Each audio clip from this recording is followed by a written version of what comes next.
This week, we are faced with a popular, controversial topic, child labor. Many people have been sending their children off to work. As more and more men and women are going off to war, children have been left to replace these roles in society, especially teenage boys. Without their fathers at home, these teenage boys have been left to fill their shoes. These children are expected to provide income to take care of their families. They go out and find jobs that pay little and require a lot of time. Working has been disturbing the education of most of these children. Instead of learning like they should be, children have been working to make money. They have received all kinds of jobs, ranging from delivering telegrams to selling newspapers. Mothers have reluctantly allowed these children to accept these jobs merely as a method of survival, as they are not able to provide as much for their family as their children are. The number of kids dropping out of school has been increasing as more and more jobs are needed to be replaced. Should children be allowed to work in adult settings? That is the question. Delivering death messages is not an easy job.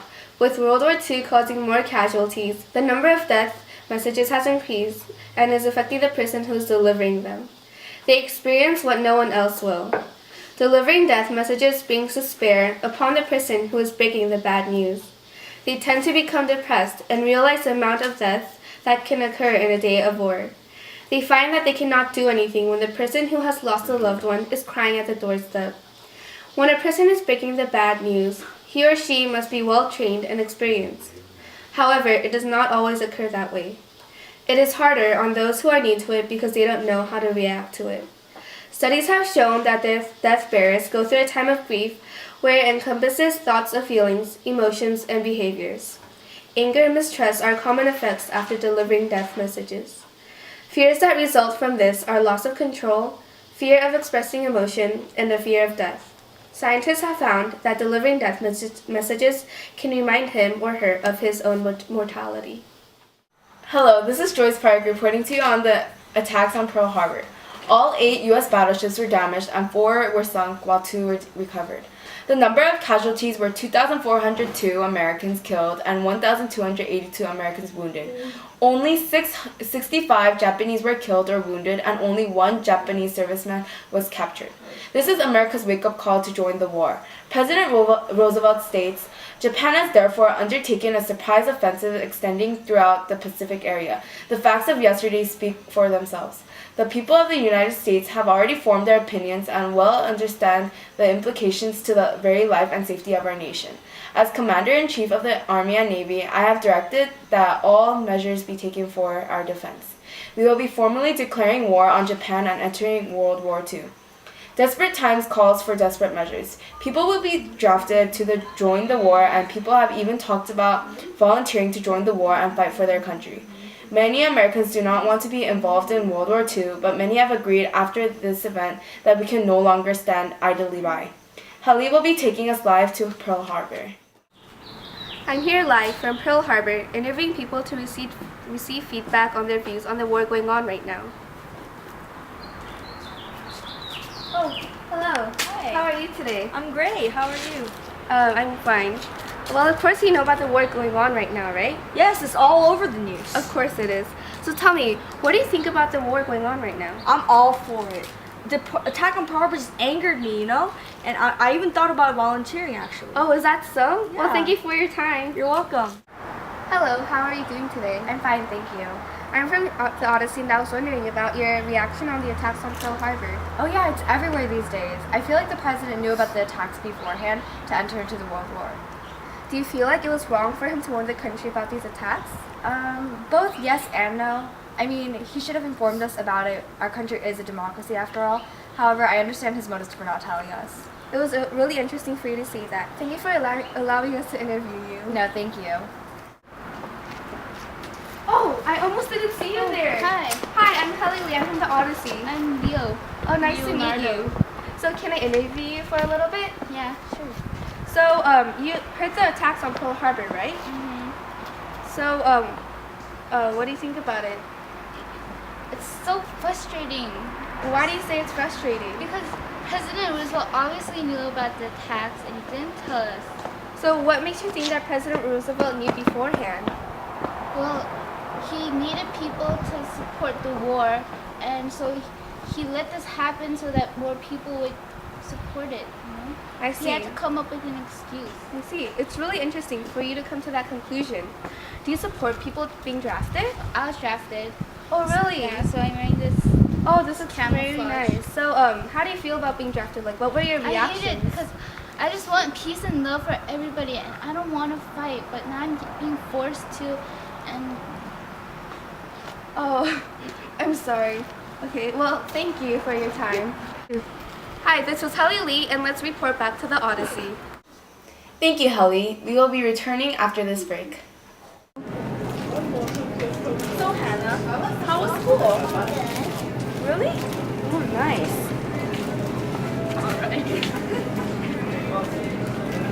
What is that?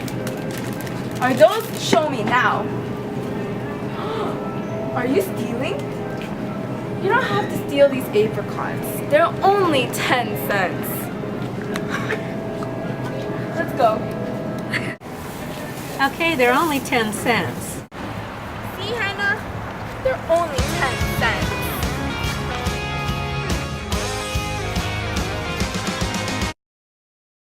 Coming up on the Odyssey, new types of medicines created to aid the soldiers, Telegram helps to innovate a new type of communication that will further reach out in the scientific community, and the role of women in the United States faces a dramatic change.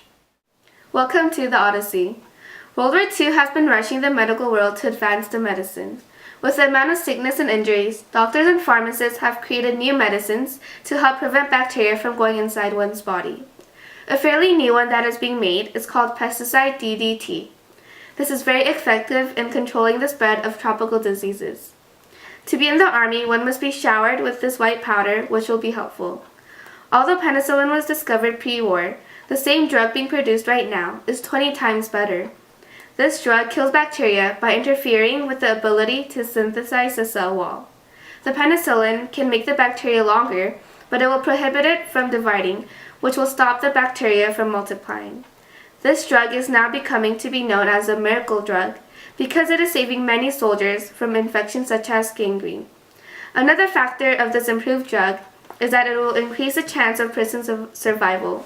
Before the use of penicillin, the chances of living was very marginal because of the time it took to carry the injured person to a surgeon. However, with penicillin, it increases the chances of survival because the chance of a wound getting infected is reduced, and therefore, the person has a better chance of survival. Just like penicillin, a new type of drugs is being created, which is called sulfadiazine. This can also stop wounds from becoming infected. It comes in a form of a powder that can be sprinkled onto the wound.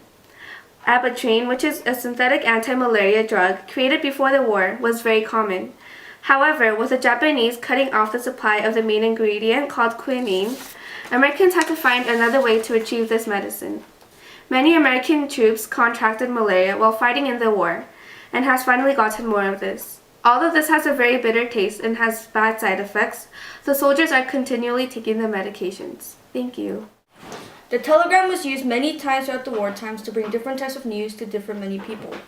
The electric telegraph machine sends pulses electrically to send messages over a line or a radio.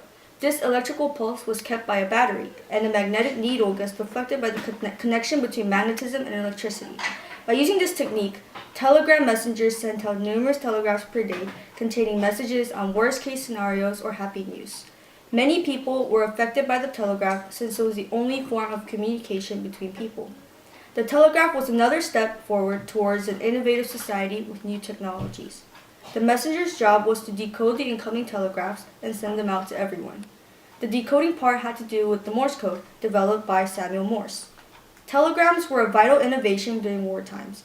This development in sciences led to many other inventions in the future as well. The good starts during this time period in science and technology helped the future generations on a good note.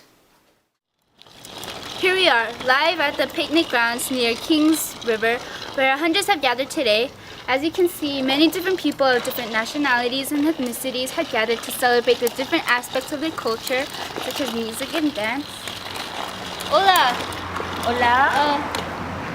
How are you? Good, muy bien. Muy bien. Why are you here today? Yo vengo aquí para festejar mi celebración de mi cultura. What country are you from? Yo soy de México, Guadalajara. Interesting. Okay, how do you feel about this celebration? Muy bien. Me estoy aprovechando todo. Gracias. De nada, señorita. Adios. Women's roles have been changing since the men of our country have gone off to fight in the war. Quickie marriages have become the latest trend. More and more teens are getting married to their sweethearts before going off to war. Young men are off fighting in the war, leaving behind their loved ones. Teenagers are leaving school to find jobs to help support their families. Women at home have been finding jobs in defense plants and volunteering for war-related organizations while managing their households at the same time.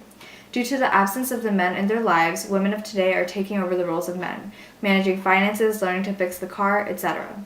The role of women in war has changed drastically, and now women are able to volunteer for our country's newly formed Women's Army Auxiliary Corps, also known as the Women's Army Corps, the Navy Women's Reserve, the Marine Corps Women's Reserve, the Coast Guard Women's Reserve, the Women Air Force Service Pilots, the Army Nurses Corps, and the Navy Nurse Corps. Nearly 350,000 brave American women have gone to fight alongside the men. Our country is witnessing a form of social equality that we have not yet been able to witness before. We'll be back after this break to discuss the negative psychological effects of war on people. And I'm proud to be an American, where at least I know I'm free. I won't forget the men Down, who lower, lower. gave that right Keep to your butt down. me, and I'd Butt rather down. stand up next to you and defend her Attend. so today.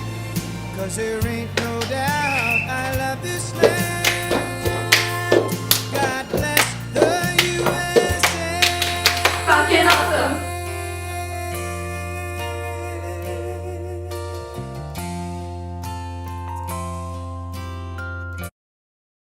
More news coming up on the Odyssey.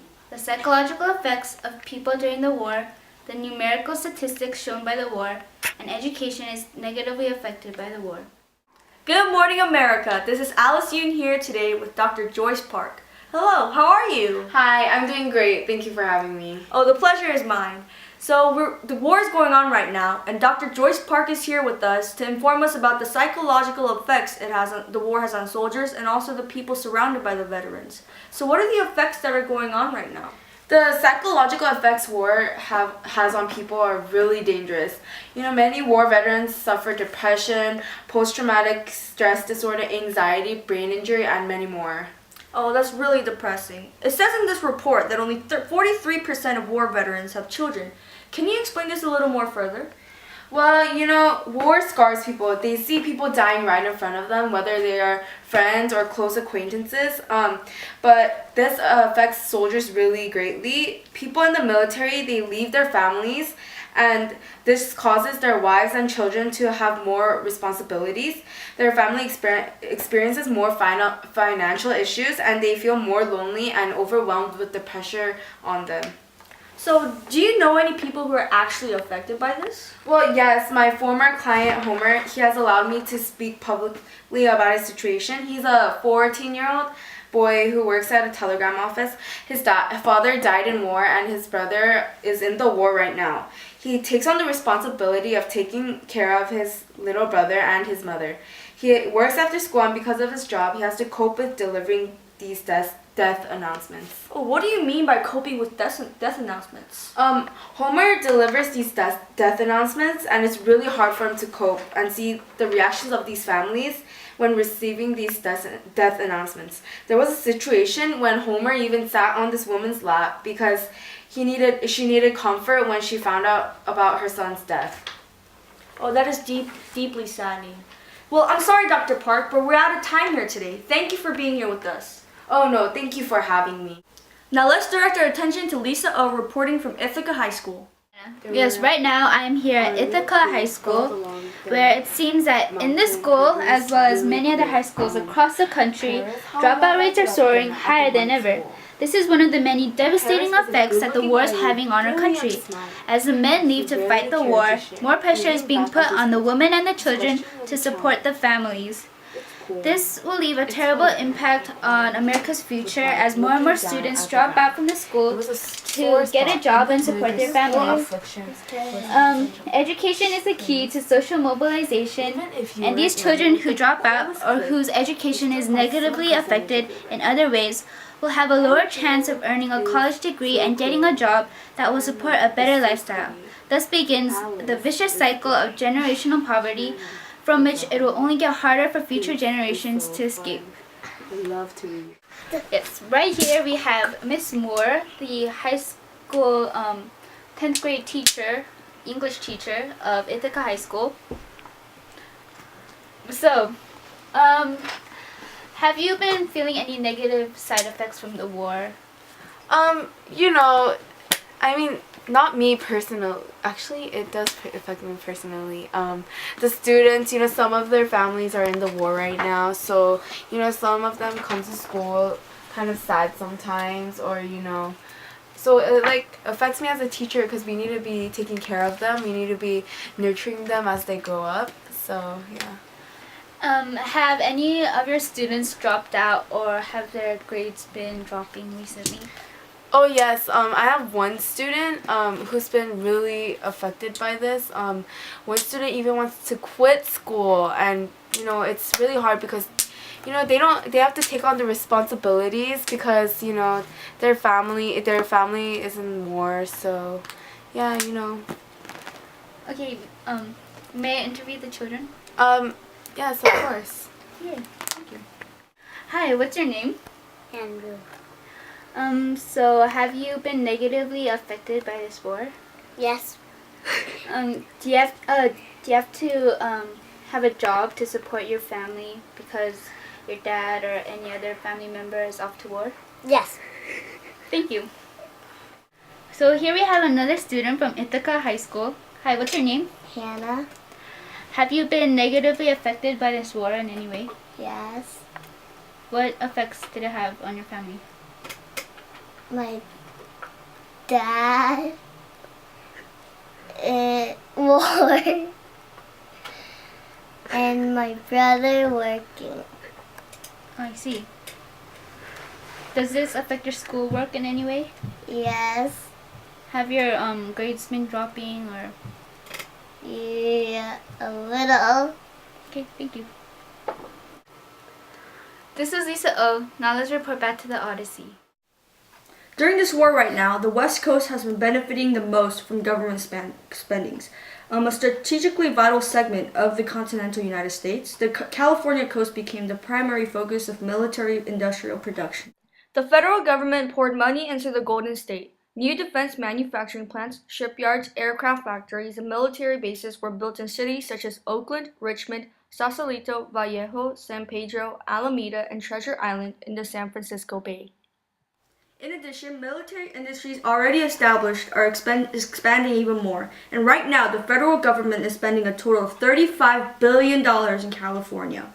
This is quite a staggering figure considering that only 15 years earlier, the government spent a total of $3 billion on the entire continental U.S. Thank you, and now on to our next segment.